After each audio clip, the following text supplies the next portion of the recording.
Nandito na yung anak ni Mr. at yung girlfriend niya. Papasok ba sila? Parang hindi ata papasok mga palangga. So they have been, and ito, binigyan niya ako ng flowers. Thank you so much. Ah! May pabas pa ha? Look. Thank you.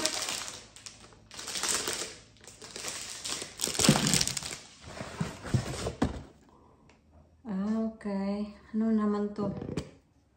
Candle. Oh, it smells so good, huh? Thornton and Friends. Smells good, but I know Mr. will not like it.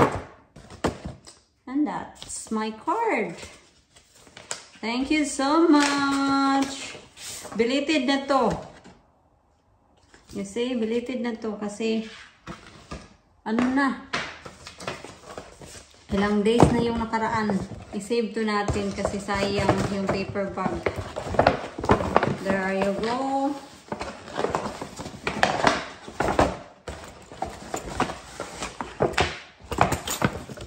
So, tatlo na yung flowers natin dito. Yan. So, tomorrow, we need to cook a lot mga palangga kasi tomorrow is my last day for my holiday. So, Monday, I'll start working. I'm excited, but I'm nervous at the same time. We'll be fine. We'll be fine. Now, I'm talking to myself. Or sign of madness daw. Ngayon lang ako nag-vlog. It is already 3:22 in the afternoon, and today I am making a bread and butter pudding. So that's why I got a lot of bread. Majority of the bread that I'm using is yung pinaka-end ng bread or pinaka-una ba, ganito. And Mr. is not very fan of this. So ako lang talaga yung kumakain nito ba. So majority of the time, tinatapon talaga to. Kaya nasasayangan ako ba. So this time, sabi ko kay Mr. Save those para gawin ko siyang bread and butter pudding. So, meron ako dito milk, butter, custard, sugar, sultanas. Ideally, raisins yung gagamitin, pero wala akong raisins, so sultanas na lang. I think raisins and sultanas, pareho lang naman ata yun, di ba? I don't know, but yeah, I got sultanas and then vanilla extract. So, dito, naglagay na ako ng milk dito. I'm gonna warm this in the microwave just to, ano lang, dissolve the custard. Yun lang yung goal dito.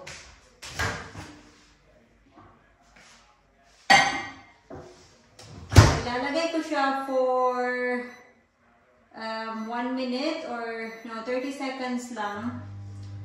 And from the microwave, we got marinated chicken for later on. So this is our hapunan, this is our tea, and at the same time, yan na din yung baon ko for tomorrow.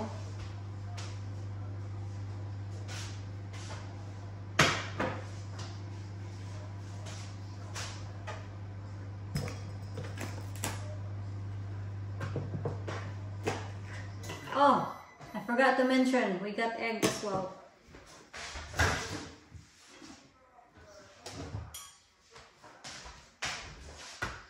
I'm going to add 1 tablespoon of custard. Mix natin dito.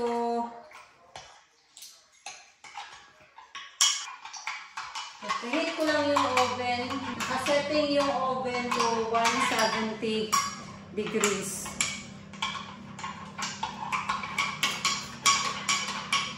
And then ngayon, ay! Nako. Ayan, natapon na. Sansyahan, balik natin. Wala pang 5 seconds. And then I'm going to add milk. So I would say a pint of milk. So malamig na yung milk natin. Then add your egg.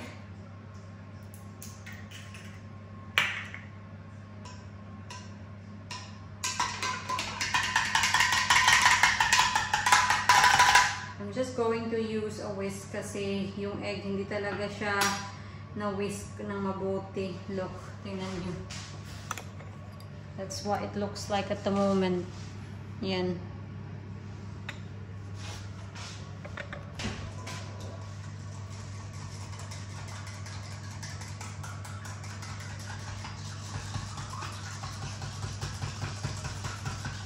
I hope talaga masarap to kasi this is my own version. Gawa-gawa ko lang tong recipe na to. Yung mga mixture ko ba.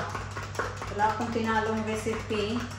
First, nakatikim na ako ng bread and butter pudding nung natatrabaho ako sa care home kasi popular yan sa care home. Yan na, na-mix na siya. So, ngayon, yung bread natin, haluin natin into ka-triangle. Like that.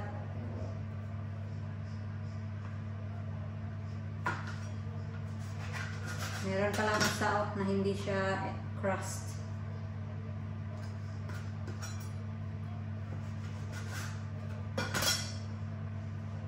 I think, mga palangga, nagbago yung isip ko. I think hihiwain ko siya ng one more.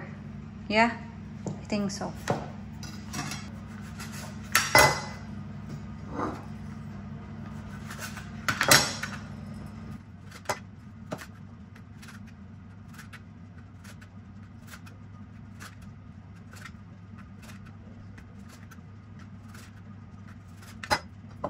Gagamit ako ng malaking Pyrex. So, para mas malaki yung space. I'm not sure mga palangga kung paano ko to i-arrange, but we'll see. Yan, that's a lot better. Happy ako dyan. Yeah, I think so. Yeah, that's a lot better, di ba? So, maglalagay tayo ng sultanas. Kayo nang bahala kung gaano kadaming sultanas yung ilalagay niyo. And dahil bread and butter pudding nga to, ito na yung butter natin. We're just gonna insert the butter.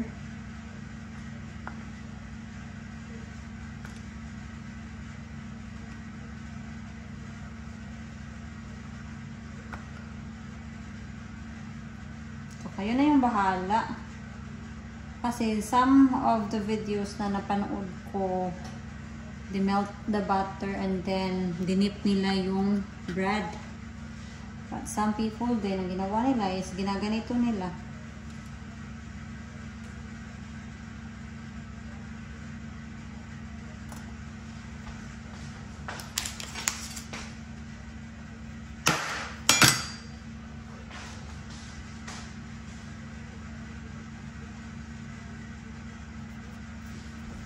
Yan, okay na yan. Ang buhusan na natin.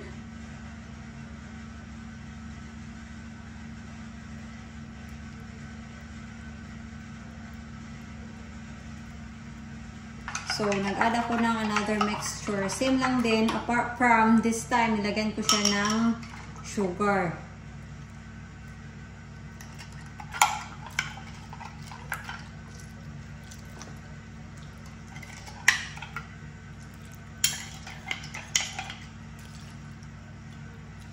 Sana masarap to ba. And then, we're gonna sprinkle this with sugar. Sprinkle, sprinkle. And ito na, ibibake ko na yung ating bread and butter pudding. Sisimula na ako magluto. So, yung ating hoisin and garlic chicken. So, yung ingredients natin, red pepper, yellow pepper, mushrooms, courgette, cauliflower, itong snow peas. I think that's it at the moment. I think yan lang. Mapifeel mo talaga mga palangga ba na yung winter, it is fast approaching kasi the nights are starting to draw in early. So, di ba, pag summer dito, mga 9 o'clock dito dumidilim. Pero yeah, mga ano na, 8 o'clock, dumidilim na dito. Kumukulo na yung ating rice. Yan, nilagyan ko siya ng paper para hindi siya mag ganun-ganun ba. Yan, si Mr. busy mga palangga. Busy watching Formula 1. Hello. It just automatically turn on. Yeah. And I have to sort this. Ay, naku naman, walang tigil.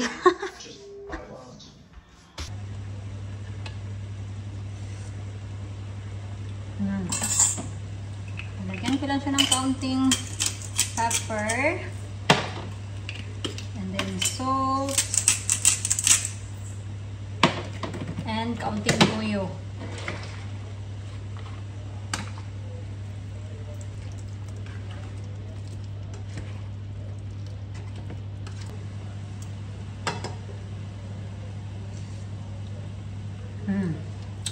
It's good. That's enough. So, kain lang muna kami mga palangga, and then after hapunan, I will dish out some of this and the rice para ilagay natin sa ating baunan. Nakita niyo na itong aking lunch bag. Nag-survive. First trip ako nito. Nag-survive. Wag lang natin lagyan ng masyadong mabigat na mga snacks kasi baka ma-give up yan.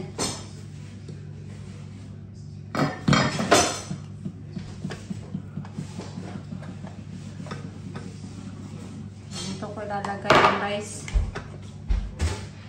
Where's pudding? It's in microwave. Oh, nice. Try it first. See what you think. Itong natira dito, ilalagay ko siya dito para kay Mr. for tomorrow's hapunan. Ang lakas-lakas ng ulan, but it's good. It's good mga loves kasi it washes the dust kasi ang daming alikabok dyan dahil sa bato.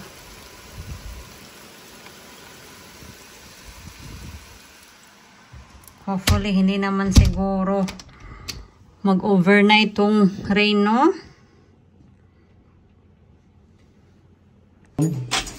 Hello, good morning. Another day. This is where life now begins, as a working life.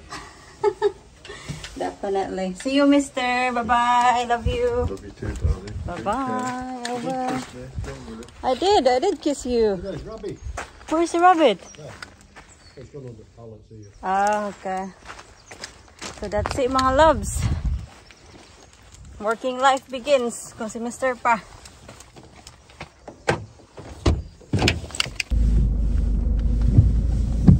Bye-bye! Bye-bye, I love you! Bye! Oh well, thank you, bye-bye! That's it mga palangga. So, 6:53 in the morning. So, kung nagtataka kayo kung bakit nakaganito ako, naka-casual lang ako, wala pa akong uniform, hindi pa dumadating yung uniform ko. So, ang susuotin ko, scrub for the meantime. You can wear scrub naman or uniform if you want to. Kung may nagtatanong dyan or nagtataka kung bakit nag-i-start na akong mag-work, wala pang graduation dito sa university na pinapasukan ko, medyo baliktad. So, you can choose to start to work early and have your graduation later on, or it's up to you kung kailan ka magsisimula after sa graduation. It's really up to you. So, baliktad sila. Makakapag-start ka ng mag-work before sa graduation. Mas excited talaga yung graduation and work, diba? Kasi parang yun yung mga nilolook forward mo. Alright mga palangga, I'll see you later. muna